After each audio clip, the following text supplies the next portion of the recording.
नमस्कार, आवाज इंडिया में आप सभी का स्वागत है। मैं हूं सीमा और नजर डाल लेते हैं दिन भर की टॉप 20 खबरों पर। प्रधानमंत्री नरेंद्र मोदी ने सोशल मीडिया पर पोस्ट कर सभी भारतीयों से स्वतंत्रता दिवस के अवसर पर अपने विचार साझा करने की अपील की है। उन्होंने लोगों से माई गॉव और नमो ऐप पर ओपन फोरम पर अपने विचार साझा करने को कहा है। पीएम इस स्वतंत्रता दिवस भाषण में लोगों के विचारों को शामिल करना चाहते हैं। राहुल गांधी ने चुनाव आयोग पर वोट चोरी में शामिल होने का गंभीर आरोप लगाया है। उन्होंने कहा है कि ये काम बीजेपी के पक्ष में किया जा रहा है और उनके पास 100% सबूत है। उत्तर प्रदेश के मुख्यमंत्री योगी आदित्यनाथ ने चित्रकूट में संत तुलसीदास जयंती समारोह में भाग लिया। उन्होंने कहा कि चित्रकूट वो धरती है जहां ऋषि मुनियों ने तप किया और भगवान श्री राम ने वनवास का लंबा समय बिताया। उन्होंने पवित्र भूमि के महत्व को रेखांकित किया। कोलकाता पुलिस ने 28 वर्षीय बांग्लादेशी अभिनेत्री शांता पॉल को गिरफ्तार कर लिया है, जो अपनी पहचान छिपाकर भारत में रह रही थी। उसके पास से 2 भारतीय आधार कार्ड भी मिले हैं। आगे की जांच चल रही है। पश्चिम बंगाल की मुख्यमंत्री ममता बनर्जी ने 2026 के विधानसभा चुनाव से पहले बड़ा ऐलान करते हुए दुर्गा पूजा के लिए सरकारी अनुदान बढ़ाकर 1,10,000 रुपये कर दिया है। इससे पहले ये राशि 85,000 रुपये थी। लखनऊ यूनिवर्सिटी के हिंदी विभाग के एसोसिएट प्रोफेसर रविकांत चंदन ने पंडित धीरेन्द्र कृष्ण शास्त्री पर धर्म की आड़ में महिलाओं की तस्करी करने का गंभीर आरोप लगाया। सोशल मीडिया पर लिखा कि इस विषय की गहन जांच होनी चाहिए और दोषी पाए जाने पर धीरेन्द्र को फांसी होनी चाहिए। मुंबई पुलिस ने बाबा सिद्दीकी के बेटे जीशान सिद्दीकी को धमकी भरे ईमेल भेजने के मामले में एक आरोपी को त्रिनिदाद से गिरफ्तार किया है। आरोपी की पहचान मोहम्मद दिलशाद मोहम्मद नोवेद के रूप में हुई है। आगे की जांच के लिए उसे मुंबई लाया गया।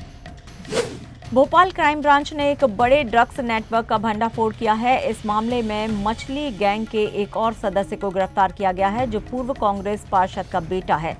पुलिस की आगे की जांच शुरू हो गई है। खराब मौसम के कारण जम्मू से अमरनाथ यात्रा लगातार दूसरे दिन भी स्थगित कर दी गई। अधिकारियों ने बताया कि तीर्थ यात्रियों के किसी भी नए जत्थे को अमरनाथ गुफा की ओर जाने की अनुमति नहीं दी गई है। इससे पहले 17 जुलाई को भारी बारिश के कारण यात्रा रद्द कर दी गई थी। उड़ीसा के पुरी में भगवान जगन्नाथ की तस्वीर वाले डोरमैट की बिक्री को लेकर हुए विवाद के बाद श्री जगन्नाथ मंदिर प्रशासन ने अली एक्सप्रेस के खिलाफ केस दर्ज कराया है। मंदिर प्रशासन का कहना है कि इससे दुनिया भर के हिंदुओं की धार्मिक भावनाएं आहत हुई हैं। मामला पुरी के साइबर थाने में दर्ज कराया गया है। नोएडा मेट्रो रेल कॉरपोरेशन को सेक्टर 142 से बॉटेनिकल गार्डन तक लिंक लाइन परियोजना के लिए केंद्र सरकार से अगस्त में अनुमति मिलने की संभावना है।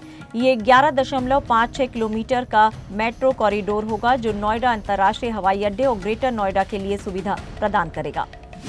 तिरुमला तिरुपति देवस्थानम के मंदिर परिसर में रील्स बनाने के खिलाफ सख्त चेतावनी जारी की गई है। मंदिर प्रशासन का कहना है कि आपत्तिजनक वीडियो बनाने और साझा करने से भक्तों की भावनाओं को ठेस पहुंचती है।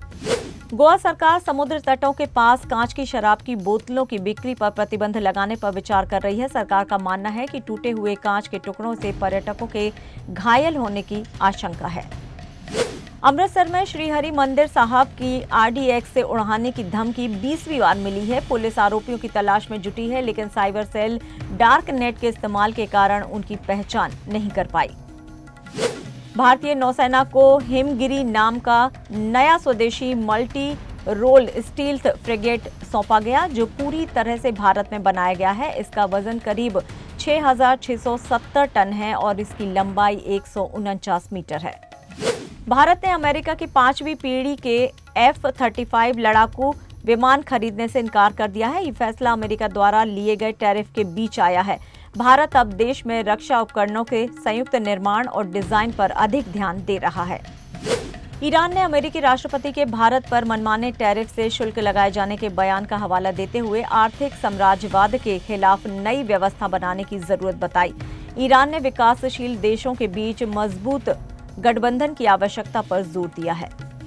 अमेरिकी राष्ट्रपति ट्रंप की ओर से भारत पर टैरिफ की चिंताओं के कारण घरेलू शेयर बाजार में गिरावट जारी है। शुरुआती कारोबार में सेंसेक्स 111 अंक गिरकर 81,074 पर आ गया और निफ्टी 33 अंक गिरकर 24,734 पर पहुंच गया। Naseeruddin Shah web series made in India a Titan story में जेआरडी टाटा की भूमिका निभाएंगे। जेआरडी टाटा की 121वीं जयंती पर वेब सीरीज का पहला पोस्टर जारी किया गया। बिग बॉस 19 का प्रोमो रिलीज कर दिया गया है। प्रोमो में सलमान खान अलग ही लुक में नजर आ रहे हैं। प्रोमो में सलमान खान कहते हैं, अब की बार घर वालों की सरकार। बिग बॉस 19 को 24 अगस्त से प्रीमियर किया जाएगा। और फिलहाल टॉप 20 खबरों में इतना ही, लेकिन आप देखते रहिए आवाज इंडिया। नमस्कार।